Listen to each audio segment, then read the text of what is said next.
കൃഷ്ണ. ഇന്ന് പറയാൻ പോകുന്നത് ഒരു വലിയ കഥയാണ്. അത് ദേവി ഭാഗവതത്തിൽ ഉള്ളതായിട്ടുള്ള, ദേവി ഭാഗവതത്തില് നവമസ്കന്ധത്തിൽ പറഞ്ഞിട്ടുള്ളതായിട്ടുള്ള തുളസി മാഹാത്മ്യം. ആ കഥ പറയാനാണെങ്കിൽ ഒരുപാടുണ്ട്. ഒരുപാടെന്ന് പറഞ്ഞാല് ഒരു വലിയ കഥയാണത്. ഒരുപാട് വിസ്തരിച്ച് ദേവി ഭാഗവതത്തിൽ കൊടുത്തിട്ടുള്ള കഥയാണ്. എന്ന് പറഞ്ഞാല് ഇതിന്റെ തുടക്കം എന്ന് പറഞ്ഞാല് വിഷ്ണുലോകത്തിൽ നിന്ന് സരസ്വതി, ലക്ഷ്മി, ഗംഗ എന്നിവരുടെ ആ ഒരു കലഹത്തിൽ നിന്ന് തുടങ്ങുന്നതായിട്ടുള്ള കഥയാണ്. അതാണ് ആ തുളസി ദേവിയുടെ ജനനത്തിലേക്കും ഒക്കെ പോകുന്നതായിട്ടുള്ളത്. അപ്പൊ തുളസി ദേവി ജനിക്കുന്നത് ഈ കാർത്തിക മാസത്തിലാണ്. ആ കാർത്തിക മാസത്തില് ആ ദാമോദര മാസത്തില് ആ തുളസി ദേവിയുടെ മാഹാത്മ്യം പറയുന്നത് ഉത്തമമാണ്, സ്മരിക്കുന്നത് ഉത്തമമാണ്. ഈ കാർത്തിക മാസത്തിൽ തന്നെയാണ് തുളസി ദേവിക്ക് വിവാഹം നടത്തുന്നത്, തുളസി പൂജ നടത്തുന്നതും ഒക്കെ ഉത്തമമാണ്. അങ്ങനെ ഉള്ളൊരു മാസത്തില് ഈ കഥ ഇപ്പൊ പറയാമെന്ന് വിചാരിച്ചു. ആ കഥ ഒന്ന് പറയാമെന്ന് കരുതി. എത്രത്തോളം നന്നായിട്ട് എനിക്ക് പറയാൻ പറ്റുമെന്ന് അറിയില്ല, എങ്കിലും ഞാനത് പറയാം. അതായത് ഒരു ദിവസം ഇങ്ങനെ വിഷ്ണു ലോകത്തില് ഭഗവാനും ലക്ഷ്മി ദേവിയും സരസ്വതി ദേവിയും ഗംഗാദേവിയും കൂടെ അവിടെ ഇങ്ങനെ ഇരിക്കുമ്പോഴത്തേക്കും ഇവരെല്ലാം വിഷ്ണു ഭഗവാന്റെ പത്നിമാരായിട്ടാണ് ഇതിലെ ദേവി ഭാഗവതത്തിൽ പറയുന്നത്. അപ്പം സരസ്വതി ദേവിയും ലക്ഷ്മി ദേവിയും ഗംഗാദേവിയും എങ്ങനെ ഇരിക്കുകയാണ്. വിഷ്ണുദേവൻ ഞങ്ങളുടെ ഇങ്ങനെ കിടക്കുന്നുണ്ട്. ഒരു കള്ള നോട്ടം ഇങ്ങനെ ഗംഗ വിഷ്ണുദേവനെ നോക്കുകയും വിഷ്ണുദേവന്റെ ചെറുതായിട്ടൊന്ന് ഇരിച്ചു കൊടുക്കുകയൊക്കെ ചെയ്തു. അപ്പൊ ഇത് കണ്ടപ്പോഴത്തേക്കും സരസ്വതി ദേവിക്ക് ഇഷ്ടപ്പെട്ടില്ല അങ്ങോട്ട്. സരസ്വതി ദേവി കോപിച്ച് ഗംഗയുടെ വഴക്കുണ്ടാക്കി.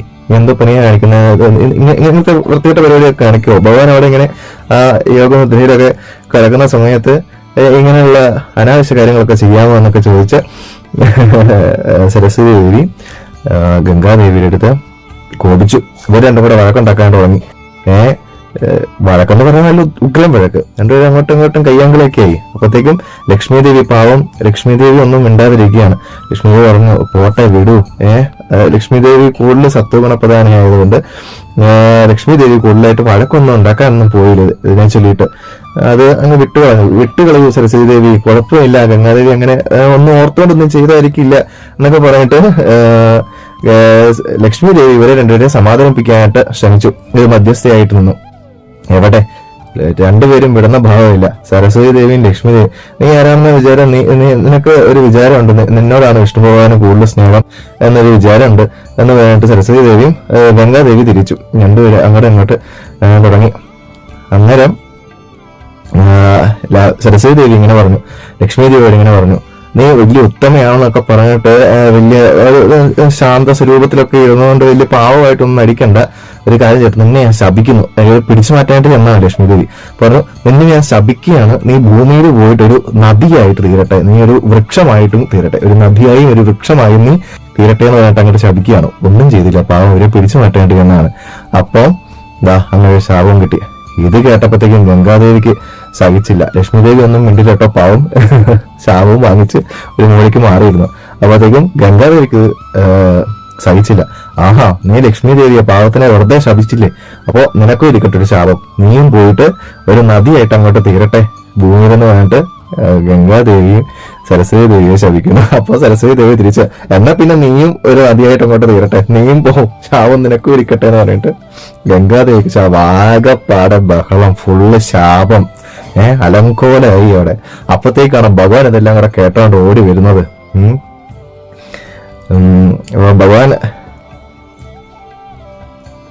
ഭഗവാന്റെ അടുത്ത് ഇരുന്നിട്ട് ഇത് അങ്ങോട്ട് കുറച്ച് മാറി കേട്ടോ ബഹളം ഉണ്ടാക്കുന്നത്. ബഹളം ഉണ്ടാക്കുന്ന സമയത്ത് ഭഗവാൻ അവിടെ ഇല്ല. അപ്പൊ ഈ ഭഗവാൻ അന്നത്തേക്ക് ഓടി വന്നു ബഹളമൊക്കെ കേട്ടിട്ട്. എന്താ പ്രശ്നം, എന്താ ഇപ്പൊ ഇവിടെ എന്താ സംഭവിച്ചതെന്ന് ചോദിച്ചു. അപ്പത്തേക്കും ഇങ്ങനെ ഇവർ അങ്ങോട്ടും ഇങ്ങോട്ടും 3 പേർക്കും ശിക്ഷയുണ്ട്. ഭഗവാൻ അങ്ങോട്ട് നല്ല ദേഷ്യം വന്നിട്ട് പറഞ്ഞു, ഒരു കാര്യം ചെയ്യൂ, സരസ്വതി ദേവി ആ സപത്നി വ്രതത്തിനുള്ള ലംഘനമൊക്കെ ഉണ്ട്, ഒരു കാര്യം ചെയ്യൂ, ഗംഗയുടെ ശാപം പോലെ ഭൂമിയിൽ പോയിട്ട് അംശാവതാരം കൊണ്ട് ഭൂമിയിൽ പോയിട്ട് അത് നദിയായിട്ടും ബ്രഹ്മാവിന്റെ അംശാവതാരം കൊണ്ട് ബ്രഹ്മാവിന്റെ പത്നിയായിട്ടും പോയിരിക്കുക. ബ്രഹ്മലോകത്തേക്കും വെക്കോളൂ, ഒരംശം കൊണ്ട് ബ്രഹ്മലോകത്തേക്കും വെക്കോളൂ എന്ന് പറഞ്ഞു. എന്നിട്ട് ഗംഗാദേവിയോട് പറഞ്ഞു, നീയും ഇതുപോലെ ആ ശാപം പോലെ എന്താ ഭൂമിയിൽ പോയിട്ട് ആ ഭാഗീരഥൻ വിളിക്കുമ്പോഴത്തേക്കും ഭാഗീരഥി നദിയായിട്ട് പോവാ. അതെങ്ങനെയാണ് ആ ഗംഗ വരുന്നത്. അപ്പം ആ ഭൂമിയിൽ പോയിട്ട് നീയും നദിയായിട്ട് പൊക്കോളൂ. എന്നിട്ട് നേരെ ശിവലോകത്തേക്ക് പോകും, മഹാദേവന്റെ അടുത്തിട്ട് പൊക്കോളൂ. അവിടെ പോയിട്ട് ഭഗവാന്റെ ആ തിരുമുടിയില് ആർക്കും ലഭ്യമല്ലാത്ത ആ ദുർലഭമായിട്ടുള്ള ആ മഹാദേവന്റെ ആ തിരുമുടിയിൽ പോയി അവിടെ പോയിരുന്നോളൂ എന്ന് പറഞ്ഞിട്ട് അങ്ങോട്ടേക്കും വിട്ടു. ഗോലോകത്തേക്കും പോയി എന്ന് പറഞ്ഞിട്ടുള്ള കഥകളുണ്ട്. അപ്പൊ അങ്ങനെ വിട്ടു. എന്നിട്ട് ലക്ഷ്മി ദേവിയോട് പറഞ്ഞു, നീയും ഈ സരസ്വതി ശാപം നിമിത്തമായിട്ട് ഭൂമിയിൽ പത്മാവതി എന്ന് പറഞ്ഞിട്ടുള്ള ഒരു നദിയായിട്ട് ജനിക്കും. കൂടാതെ ഒരു വൃക്ഷമായിട്ടും നീ ആ സമയത്ത് തന്നെ നിനക്ക് അവിടെ ഒരു വൃക്ഷമായിട്ടും ജനിക്കേണ്ടി വരും എന്ന് പറഞ്ഞു. അപ്പോഴത്തേക്കും ലക്ഷ്മി ദേവി പറഞ്ഞു, ഭഗവാനെ എന്തിനാണ് ഇത്ര ദേഷ്യപ്പെടുന്നത്? ഇവിടെ എന്താ ഇവിടെ സംഭവിച്ചത്? അപ്പൊ ഇത്ര ദേഷ്യപ്പെടേണ്ട ആവശ്യമുണ്ട്? അവർക്ക് കൊടുത്ത ആയതൊക്കെ ഒന്ന് തിരിച്ചെടുക്കൂ. അവിടെ എന്തിനാണ് ഈ വിഷ്ണുലോകത്ത് എന്ന് പറഞ്ഞു വിടുന്നത്? അവരെ തിരിച്ചു വിളിക്കൂ, അത്രയ്ക്ക് വലിയ ശിക്ഷ കൊടുക്കണം അവർക്ക് എന്ന് പറഞ്ഞു. അപ്പോഴത്തേക്കും ഭഗവാൻ ശാന്തനായിട്ട് പറഞ്ഞു, ശരി, ഒരു ഭർത്താവിനെ സംബന്ധിച്ചിടത്തോളം ഒരു സ്ത്രീ എത്ര ദരിദ്രയായി വന്നാലും അതൊരു പ്രശ്നമല്ല. മറിച്ച് അവള് ദുർചിന്തകളുള്ളവളും കലഹം ഉണ്ടാക്കുന്നവളുമായി കഴിഞ്ഞാല് അതിനേക്കാളിലും ഭേദം പിന്നെ വല്ല കൊടുങ്കാട്ടിലും പോയി തപസ്സിരിക്കുകയാണ്, അല്ലെങ്കിൽ കൊടുങ്കാട്ടിൽ പോയി വെറുതെ ഇരിക്കുകയാണ്. കാരണം അവിടെ ആവശ്യത്തിന് തിന്നാനും കുടിക്കാനും ഒക്കെ കിട്ടും, പഴങ്ങളോ എന്തെങ്കിലുമൊക്കെ കിട്ടും, വെള്ളം എവിടെയെങ്കിലും പോയി കുടിക്കാം, എവിടെയെങ്കിലും മരത്തിന്റെ കീഴിൽ കിടന്ന് ഉറങ്ങുകയും ചെയ്യാം, സമാധാനമുണ്ട്. ഇതുപോലെ വലിയ പ്രശ്നങ്ങളൊന്നും നേരിടേണ്ട ആവശ്യമില്ലല്ലോ. അപ്പൊ അതുകൊണ്ട് ആ ഒരു സമാധാന അന്തരീക്ഷം തകർത്ത കാരണം ഇവർക്ക് അതിന്റെ ഒരു ആവശ്യമുണ്ട്. ആ ഒരു എന്നാലും ഞാൻ പറയാണ്, ശരി, ബ്രഹ്മലോകത്തിലേക്ക് പോകണം എന്തായാലും. അതൊരു അർദ്ധാംശം കൊണ്ട്, സരസ്വതിയുടെ അർദ്ധാംശം കൊണ്ട് ആ ബ്രഹ്മലോകത്തും പൂർണ്ണാംശത്തില് ഭഗവാന്റെ സന്നിധിയിലും ഇരുന്നോളാനായിട്ട് പറഞ്ഞു. അർദ്ധാംശം കൊണ്ട് ബ്രഹ്മലോകത്തും ബ്രഹ്മദേവന്റെ പത്നിയായിട്ടും ആ പൂർണ്ണാംശം കൊണ്ട് ഭഗവാന്റെ അടുത്ത് ആ വൈകുണ്ഠത്തിലും ഇരുന്നോളാൻ പറഞ്ഞു. അതുപോലെ ഗംഗയോടും പറഞ്ഞു, നീ പൂർണ്ണ അംശമായിട്ട് ഇവിടെ തന്നെ ഇരുന്നോളൂ. ആ അർദ്ധാംശം കൊണ്ട് ആർക്കും കിട്ടാത്തതായിട്ടുള്ള ദുർലഭമായിട്ടുള്ള ആ ഭഗവാന്റെ തിരുമുടിയിൽ പോയി നീ ഇരുന്നോളൂ. ഭാഗീരഥൻ അതുപോലെ എന്റെ പിതൃകൾക്ക് മോക്ഷം വേണമെന്നൊക്കെ പറഞ്ഞ് എന്നെ വിളിച്ചോണ്ട് പോവും. അപ്പൊ ആ സമയത്ത് ആ ഭൂമിയിലേക്ക് പോവാ എന്ന് പറഞ്ഞു. പിന്നെ കലിയുഗത്തില് 5000 വർഷങ്ങൾ കഴിയുമ്പോൾ നിങ്ങൾക്കെല്ലാം നിങ്ങളുടെ ഈ ശാപമൊക്കെ തീർന്നിട്ട് തിരിച്ച് എങ്ങി പോരാം എന്നൊക്കെ പറയട്ടെ. ശാപമോക്ഷവും അങ്ങനെയാണ് ശാപമോക്ഷം കൊടുക്കുന്നത്. അപ്പോ അങ്ങനെയാണ് ആ ലക്ഷ്മി ദേവിയും ഭൂമിയിൽ വന്നിട്ട് ജനിക്കുന്നത്. ധർമ്മധ്വജൻ എന്ന് പറഞ്ഞിട്ടുള്ള രാജാവിന്റെ പത്നിയായ മാധവിയില് ആ ലക്ഷ്മി ദേവിയുടെ അംശം വന്നിട്ട് തുളസിയായിട്ട് ജന്മം എടുക്കുകയാണ്. ആ തുളസിയും നാമകരണം ചെയ്ത കുട്ടിക്ക് യൗവനയൊക്കെയായി തുളസി ദേവി. അപ്പോ ആ പൂർവ്വ സ്മരണ ഉള്ളത് കൊണ്ട് തന്നെ ആ തുളസി ദേവിക്ക് ആ ഭഗവാൻ വിഷ്ണുവിനെ തന്റെ പതിയായിട്ട് വേണമെന്നുള്ള അതിയായ ആഗ്രഹം കൊണ്ട് നേരെ ബദരിയിലേക്ക് വിട്ടു. ബദരിയിൽ പോയിട്ട് അവിടെ നിന്നിട്ട് തപസ്സും വ്രതവും ഒക്കെ അനുഷ്ഠിക്കാൻ തുടങ്ങി. ഒറ്റക്കാലിൽ നിന്നിട്ട് തപസ്സൊക്കെ തുടങ്ങി. തപസ് ചെയ്ത് ബ്രഹ്മാവിനെ തപസ് ചെയ്യാണ്. എന്താ, തനിക്ക് ആ വിഷ്ണുവിനെ പതിയായിട്ട് വേണമെന്ന് പറഞ്ഞിട്ട് ഭയങ്കരമായിട്ട് തപസ് ചെയ്യാനായിട്ട് തുടങ്ങി. അങ്ങനെ തപസ് ചെയ്തു. കുറെ വർഷങ്ങളൊക്കെ തപസ് ചെയ്തു. ആദ്യം പഴങ്ങളും ഇതൊക്കെ കഴിക്കുകയായിരുന്നു, പച്ചക്കറി പഴവും കുറച്ചൊക്കെ കഴിച്ച് തപസ് ചെയ്തു. കഴിഞ്ഞ് പിന്നെ അതൊക്കെ ഉപയോഗിച്ചു. പിന്നെ കുറേശ്ശെ ഇലയൊക്കെ കഴിച്ചായിട്ട് ആണ് പിന്നെ തപസ് ചെയ്തത്. കഴിഞ്ഞ് കുറെ വർഷം അങ്ങനെ പോയി. കഴിഞ്ഞ് കുറെ വർഷം കഴിയുമ്പോഴത്തേക്കും ഈ ഇലയെ ഉപയോഗിച്ചു. പിന്നെ കുറച്ച് വെള്ളമൊക്കെ മാത്രം കുടിച്ചിട്ടായി തപസ്. അങ്ങനെ വെള്ളം കൂടി നിർത്തി. അത് കഴിഞ്ഞിട്ട് പിന്നെ കുറെ നാള് ഒന്നുമില്ലാണ്ട് നിരാഹാരമായിട്ട് അങ്ങനെ പോയിട്ട് ഇതാ ബ്രഹ്മാവ് ഇത് കൊടുത്തു, ദർശനം കൊടുത്തു. എന്നിട്ട് പറഞ്ഞു, എന്താ വേണ്ടതെന്ന് വെച്ചാൽ ചോദിച്ചോളൂ എന്ന് പറഞ്ഞു. എനിക്ക് വിഷ്ണുദേവനെ ആ പതിയായിട്ട് ലഭിക്കാൻ വേണ്ടിയിട്ടാണ് എന്ന് പറഞ്ഞിട്ട് ഇങ്ങനെ പറഞ്ഞു. ശരി, നിന്റെ ആഗ്രഹം പോലെ നടക്കട്ടെ എന്നൊക്കെ പറഞ്ഞിട്ട് പറഞ്ഞു. ആ ഗോലോകത്ത് രാധാദേവിയുടെ ശാപം കൊണ്ട് ഗോലോകത്ത് വന്ന് ശംഖചൂടൻ എന്ന് പറഞ്ഞിട്ടുള്ള ഒരു ഗോപൻ, അതായത് സുധാമ എന്നുള്ളൊരു ഗോപൻ, ശ്രീകൃഷ്ണ ഭഗവാന്റെ ആ ഒരു ഗോപൻ ഭൂമിയിൽ വന്ന് ജന്മം എടുത്തിട്ടുണ്ട്. ഭഗവത് അംശം തന്നെയാണ്. അപ്പം ഭഗവത് അംശമായിട്ടുള്ള ശംഖചൂഡനെ നിനക്ക് വിവാഹം കഴിക്കാമെന്നൊക്കെ പറഞ്ഞിട്ട് ഉള്ള അനുഗ്രഹങ്ങളൊക്കെ കൊടുത്തു. അങ്ങനെ തപസ്സൊക്കെ കഴിഞ്ഞ് ക്ഷീണിച്ച് കുറെ നാൾ തപസ് ചെയ്താലും ഒന്നും കഴിക്കുകയെടുക്കുകയും ചെയ്തില്ല.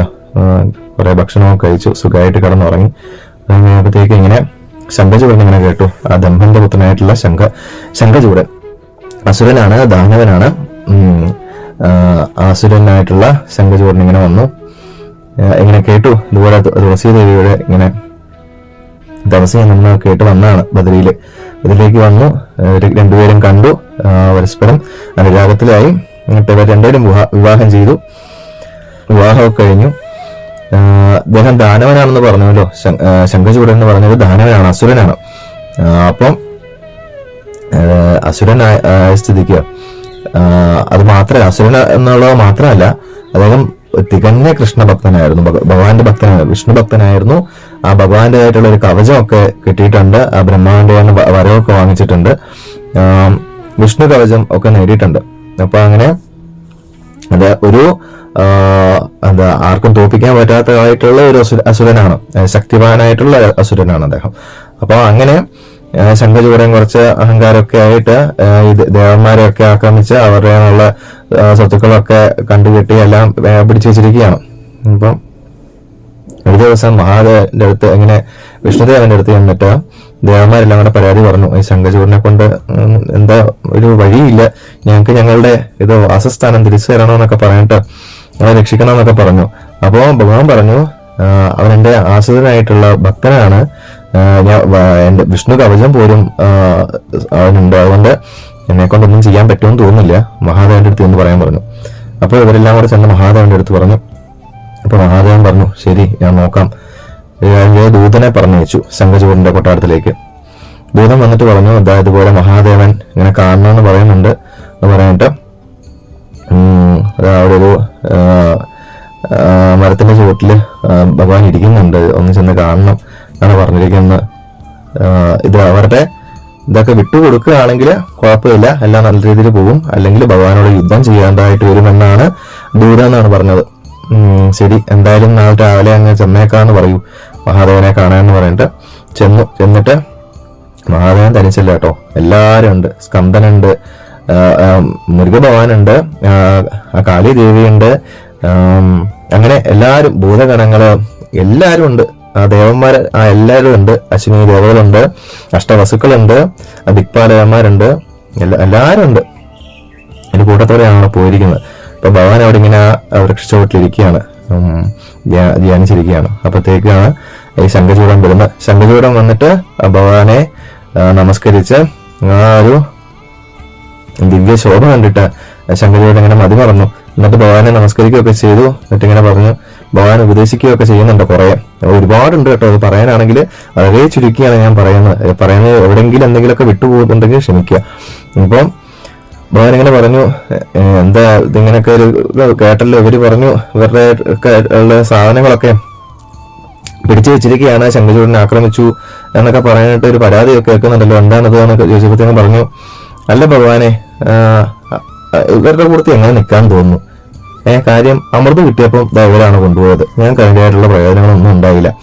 അതുപോലെ എത്ര ഞങ്ങളുടെ എത്ര ആൾക്കാരെ കൊന്നിരിക്കുന്നു, ആ ഹിരണ്യാശിപു അങ്ങനെയുള്ള എത്ര ആളുകളെ കൊന്നിരിക്കുന്നു, മധുരവിടവന്മാരെ, അങ്ങനെ എത്ര ആളുകൾ ഞങ്ങൾക്ക് നഷ്ടപ്പെട്ടിരിക്കുന്നു. അതല്ലേ ഇവരുടെ കുഴപ്പം കൊണ്ടല്ലേ? ഞങ്ങൾ എന്തെങ്കിലും ചെയ്തോ, ഞങ്ങൾ എന്തെങ്കിലും തെറ്റ് ചെയ്തോ എന്നൊക്കെ ചോദിക്കുന്നുണ്ട്. അപ്പൊ പറഞ്ഞു, ഒരു കാര്യം ചെയ്യൂ, ഇതിപ്പോ ഇവർക്ക് കൊടുത്തു കഴിഞ്ഞാൽ സംഭവം ഇവിടെ നമുക്ക് ഒത്തുതീർപ്പാക്കാം, അല്ലെങ്കിൽ എന്താന്ന് വെച്ച് കഴിഞ്ഞാല് എന്റെ അടുത്ത് യുദ്ധം ചെയ്യേണ്ടി വരും. അതിന് തയ്യാറാണോ എന്ന് ചോദിച്ചു. ഭഗവാനെ, എനിക്ക് ഭഗവാന്റെ അടുത്ത് ബഹുമാനമൊക്കെ ഉണ്ട്, പക്ഷെ ഇതിപ്പോ എന്തായാലും വിട്ടുകൊടുക്കാൻ ഞാനും രണ്ടിലൊന്നും അറിയാമെന്ന് തീരുമാനിച്ചു തന്നെയാ. വിട്ടുകൊടുക്കാൻ എനിക്ക് ഉദ്ദേശമൊന്നുമില്ല. അപ്പൊ എന്താ, യുദ്ധം എങ്കിൽ യുദ്ധം ആയിക്കോട്ടെ, ഞാൻ തയ്യാറാണ്. ഭഗവാനോട് എല്ലാ ബഹുമാനങ്ങളും നിലനിർത്തിക്കൊണ്ട് തന്നെ ഞാൻ യുദ്ധം ചെയ്യാൻ ഞാൻ തയ്യാറാണെന്ന് പറഞ്ഞു. ഭക്തനൊക്കെ ആയതുകൊണ്ട് കുറച്ച് ഒരു ഇതൊക്കെ ഉണ്ട് കേട്ടോ, ഒരു ഭക്തിയും ബഹുമാനമൊക്കെ ഉണ്ട്. പറഞ്ഞു ശരി എന്ന് പറഞ്ഞിട്ട് വിമാനത്തിൽ ചാടി കയറി. അപ്പൊ ഭഗവാനും യുദ്ധം തുടങ്ങി. യുദ്ധം എന്ന് പറഞ്ഞാൽ ഭയങ്കര യുദ്ധം. ആരൊക്കെയുണ്ട്? ശിവന്റെ കൂട്ടത്തില് ശിവഗണങ്ങൾ എല്ലാരും ഉണ്ട്, ആ കാളിദേവിയുണ്ട്, ആ സ്കന്ദനുണ്ട്, ദേവന്മാരുടെയൊക്കെ ദേവസേനാപതിയായിട്ടുള്ള സ്കന്ദനുണ്ട്. അപ്പൊ എല്ലാവരും ഉണ്ട്. യുദ്ധം തുടങ്ങി, നല്ല അടിപൊളി യുദ്ധം, നേരെ കണ്ടിട്ടില്ലാത്തതിൽ വെച്ച് ഏറ്റവും വലിയ യുദ്ധം ഇങ്ങനെ നടന്നുകൊണ്ടിരിക്കുന്നു. ഭഗവാന്റെ ആ ത്രിശൂലം പോലും 5 തവണ പരാജയപ്പെട്ടു എന്നാണ് പറയുന്നത് ഈ ശംഖചൂഡന് നേരെ. കാരണം ആ വിഷ്ണു കവചം ധരിച്ചിരിക്കുന്നതായിട്ടുള്ള ആ ശംഖചൂഡനെ പരാജയപ്പെടുത്താനായിട്ട് ആർക്കും സാധിക്കില്ല. ആ വൈഷ്ണവ ചാപത്തിനെ ഉപയോഗിക്കാനും കഴിയില്ല. ആ കാളിദേവി ആ പാശുപതാസ്ത്രം എടുത്തപ്പോഴത്തേക്ക് ഇങ്ങനെ അശരീരി വന്നു. അവന് ശംഖചൂഡന് ഇതുപോലെ വിഷ്ണു കവചം ഉണ്ട്, അതുകൊണ്ട് പാശുപതാസ്ത്രം ഒന്നും ഉപയോഗിക്കാൻ നിൽക്കണ്ട എന്ന് പറഞ്ഞു. അപ്പൊ അതിന്റെ കലി ഇറക്കാനായിട്ട് കാളിദേവി അവിടെ കണ്ട കുറെ അവന്മാരെല്ലാം പിടിച്ച് കയ്യിലിങ്ങനെ വാരിയെടുത്ത് ചവച്ചങ്ങ് വിഴുങ്ങുന്നാണ് പറയുന്നത്. അപ്പൊ അതില് ആ പിടിച്ച കൂട്ടത്തിൽ കുറെ പേര് ഇങ്ങനെ പൊഴിഞ്ഞു താഴോട്ട് പോയി. അങ്ങനെ ബാക്കിയുള്ളവർ മാത്രമേ പിന്നെ അവസാനം ഉണ്ടായിരുന്നുള്ളൂ എന്നൊക്കെയാണ് ദേവി ഭാഗവതത്തിൽ ഇങ്ങനെ പറയുന്നത്. അപ്പോ അങ്ങനെ അത് കഴിഞ്ഞ് കുറെ കഴിയുമ്പോഴത്തേക്കും കുറെ ആനയെല്ലാം കൂടെ പിടിച്ചു, അതിനെ പിടിച്ച് കഴിച്ചു എന്നൊക്കെ പറയുന്നുണ്ട് കാളിദേവി. അത്രയ്ക്ക് ആ ഒരു ഭീകരാവസ്ഥ ഒക്കെ അങ്ങനെ വിവരിക്കുന്നുണ്ട് ദേവി ഭാഗവതത്തില്. അപ്പൊ അതിനുശേഷം എന്താന്ന് വെച്ച് കഴിഞ്ഞാല് ഒരു വൃദ്ധൻ വന്നിട്ട്, അതായത് വൃദ്ധൻ എന്ന് പറഞ്ഞാൽ മഹാവിഷ്ണു തന്നെ ഒരു വൃദ്ധരൂപത്തിൽ വന്നിട്ട് നമ്മുടെ ശംഖചൂഡന്റെ അടുത്ത് ചോദിക്കുന്നുണ്ട്, എനിക്കൊരു വരം തരണം. മഹാബലിയുടെ ഒക്കെ ഒരു പിന്മുറക്കാരനാണല്ലോ, എനിക്കൊരു വരം വേണം, എന്താണെന്ന് ഞാൻ തരാമെന്ന് സമ്മതിച്ചാൽ മാത്രം ഞാൻ ചോദിക്കാം, അതല്ലേ അതിൻ്റെ ഒരു നല്ലത് എന്ന് ചോദിച്ചു. ആ യുദ്ധത്തിന്റെ ഒക്കെ തിരക്ക് നിൽക്കുന്നതായത് വലിയ ചിന്തിക്കാനൊന്നും പോയില്ല. വരെങ്കിൽ വരം, എന്താ ചോദിച്ചു, എനിക്ക് സമ്മതാ, ഞാൻ വന്നേക്കാം പറഞ്ഞു. അങ്ങനെ വിഷ്ണു കവചം എനിക്ക് വേണം എന്ന് ആ ബ്രാഹ്മണൻ പറയുകയാണ്. ബ്രാഹ്മണൻ പറഞ്ഞപ്പോഴത്തേക്കും ശംഖചൂഡൻ ശരി പറഞ്ഞു പോയില്ലേ, സത്യം തെറ്റിക്കാൻ സാധിക്കല്ലോ, അത് ശരി പറഞ്ഞല്ലേ എന്ന് എഴുതിയ വിഷ്ണു കവചം കൊടുത്തു. വിഷ്ണു കവചം കൊടുത്ത് പറഞ്ഞ തന്നെ ആ ശ്രീഹരി, ആ ഭഗവാൻ, ബ്രാഹ്മണന്റെ രൂപത്തിൽ വന്ന ഭഗവാൻ അതുകൊണ്ട് നേരെ പോയി ആ ശംഖചൂഡന്റേതായിട്ടുള്ള വേഷഭൂഷണങ്ങൾ അണിഞ്ഞ ആ ശംഖചൂഡന്റെ രൂപത്തില് അതാ ആ തുളസി ദേവിയുടെ അടുത്തേക്ക് പോവുകയാണ്. ഏകദേശം 1 വർഷം കഴിഞ്ഞിട്ടുണ്ട് ഇപ്പൊ യുദ്ധം തുടങ്ങിയിട്ടെന്ന് തോന്നട്ടോ. അപ്പൊ ഈ ശംഖചൂഡൻ വരുന്നത് കണ്ട് അങ്ങനെ നോക്കിയപ്പോഴത്തേക്കും, ജനലിൽ നോക്കിയപ്പോഴത്തേക്കും അതാ ശംഖചൂഡന്റെ രഥം വരുന്നുണ്ട്. ഭയങ്കര സന്തോഷമായി, കൊട്ടും മേളവും കേൾക്കുന്നുണ്ട്. തുളസി ദേവി ഓടി വന്ന് സ്വീകരിച്ച് കൊണ്ട് അകത്തിരുത്തി രാജനെ കെട്ടി അങ്ങ് പിടിച്ചു. കുറെ നാൾ കൂടി കാണുന്നതല്ലേ, ആ ഭർത്താവിനെ കെട്ടി അങ്ങ് പിടിച്ചു. അപ്പോ അന്ന് കെട്ടിപ്പിടിച്ച ആ സെക്കൻഡിൽ തന്നെ തുളസി ദേവിക്ക് മനസ്സിലായി ഇത് തന്റെ ഭർത്താവല്ല, ഇതാരോ കളിപ്പിക്കാനായിട്ട് വന്നിരിക്കുക. അപ്പത്തേക്ക് ആ പാതിവൃത്യം നഷ്ടപ്പെട്ടു എന്നാണ് പറയുന്നത് ഭഗവാന്റെ ആ ഒരു ലീല. അപ്പോ തുളസി ദേവിയുടെ പാതിവൃത്യം നഷ്ടപ്പെട്ടാൽ മാത്രമേ ഇദ്ദേഹത്തെ വധിക്കാൻ സാധിക്കൂ എന്ന് പറയാനായിട്ടുള്ള ഒരു ഇതുണ്ട്, ഒരു വരമുണ്ട്.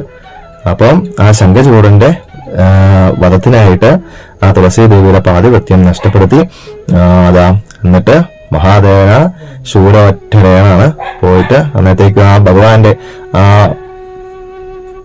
അത് ശൂലം വരുന്ന കണ്ടിട്ട് മനസ്സിലായി ശംഖചൂഡന് ഇനിയിപ്പം രക്ഷയില്ല. ആ ഭഗവാനെ കൃഷ്ണനെ ധ്യാനിച്ചുകൊണ്ട് ആ ധ്യാനസ്ഥനായിട്ട് അവിടെ ഇരുന്നു കൊടുത്തു.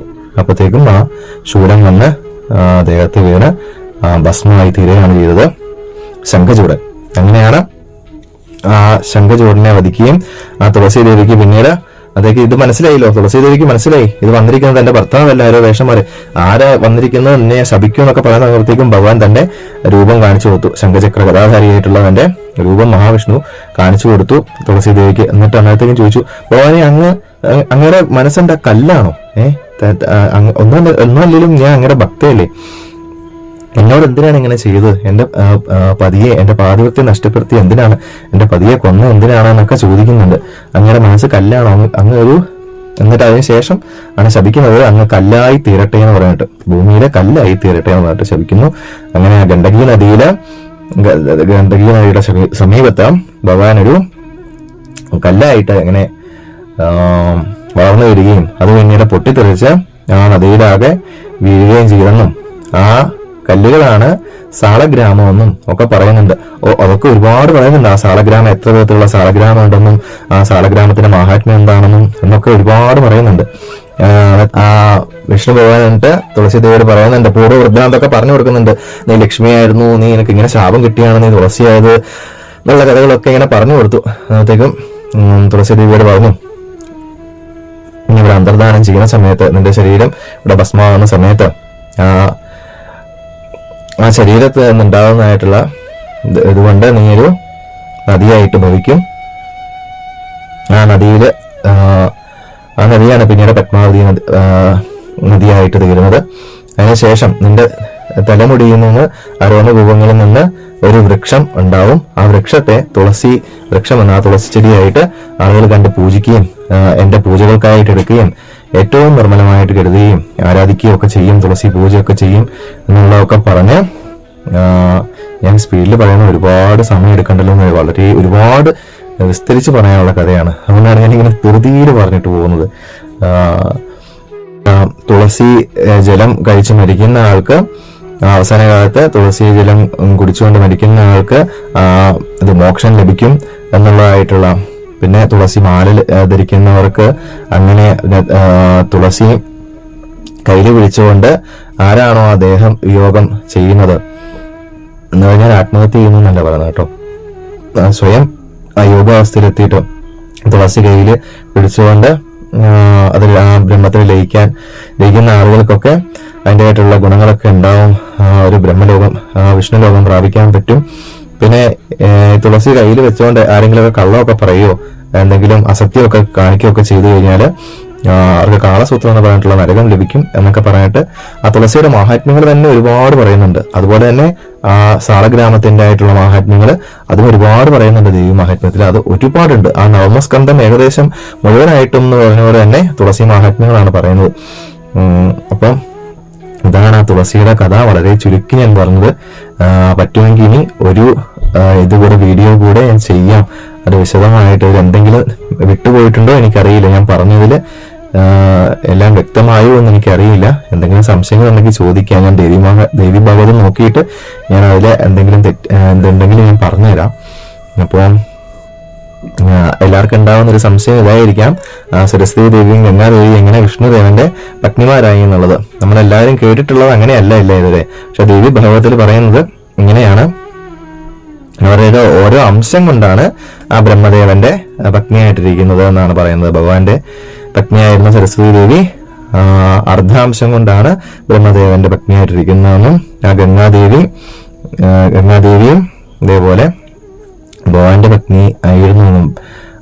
പിന്നീട് അംശം കൊണ്ട് മാത്രമാണ് ആ ഭഗവാന്റെ ശിരസിൽ ഇരിക്കുന്നതെന്നുള്ളതൊക്കെയാണ് പറയുന്നത്. ദേവി ഭാഗവതത്തിൽ അങ്ങനെയാണ് പറയുന്നത്. അപ്പം ഒരുപാട് ലെങ്തായി പോയി വീഡിയോയ്ക്ക്. എല്ലാവരും മുഴുവൻ കേട്ടു എന്ന് എനിക്കറിയില്ല. കേട്ടെങ്കിൽ ഒരുപാട് സന്തോഷം. ഈ കാർത്തിക മാസത്തിലാണ്, ഒരു പൗർണമി ദിവസമാണ്, കാർത്തിക മാസത്തിലെ പൗർണമിയിലാണ് ആ തുളസി ദേവി പൂജാതയാവുന്നത്. അപ്പോൾ അതിനൊക്കെ ഒരുപാട് മഹാത്മ്യമുണ്ട്.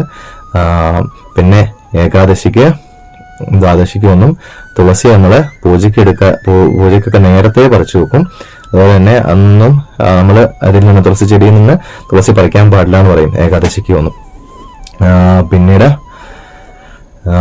ക്ഷേത്രങ്ങളിലേക്കൊക്കെ ആണെങ്കിലും നേരത്തെ പറിച്ചു വെക്കണമെന്ന് പറയും. അതുപോലെ വാടിയ തുളസിയാണെങ്കിലും പൊഴിഞ്ഞു വീണിട്ടുള്ളതായിട്ടുള്ള തുളസിയാണെങ്കിലും നമുക്ക് കഴുകിയിട്ട് ഉപയോഗിക്കാം. ഒരു 3 ദിവസം വരെയൊക്കെ. അതിപ്പോ പൂജയ്ക്ക് ഉപയോഗിച്ച തുളസിയാണെങ്കിൽ പോലും അത് വീണ്ടും എടുത്ത് കഴുകിയിട്ട് വീണ്ടും നമുക്ക് പൂജയ്ക്ക് എടുക്കാം. ഒരു തവണ പൂജ ചെയ്ത തുളസിയാണെങ്കിൽ പോലും ആ ഇല വീണ്ടും ഭഗവാന്റെ ഭാഗത്ത് നിന്ന് വീണ്ടും എടുക്കുക, നല്ല ശുദ്ധമായ വെള്ളത്തിൽ കഴുകിയിട്ട് വീണ്ടും അത് 3 ദിവസം വരെ പൂജയ്ക്ക് ഉപയോഗിക്കാമെന്ന് ഒക്കെ പറയുന്നുണ്ട്. അപ്പോൾ ഒരുപാട് മാഹാത്മ്യമാണ് തുളസി മാഹാത്മ്യം എന്ന് പറഞ്ഞിട്ട് ഒരുപാടുണ്ട്. അതിൽ വളരെ കുറച്ചായിട്ട് പറയാൻ നോക്കിയാണ്. ഞാൻ തെറ്റുകിട്ടാണെന്ന് പറഞ്ഞിട്ടുണ്ടെങ്കിൽ ക്ഷമിക്കുക. അപ്പോൾ എല്ലാവർക്കും നല്ലതാവട്ടെ. ഹരേ കൃഷ്ണ.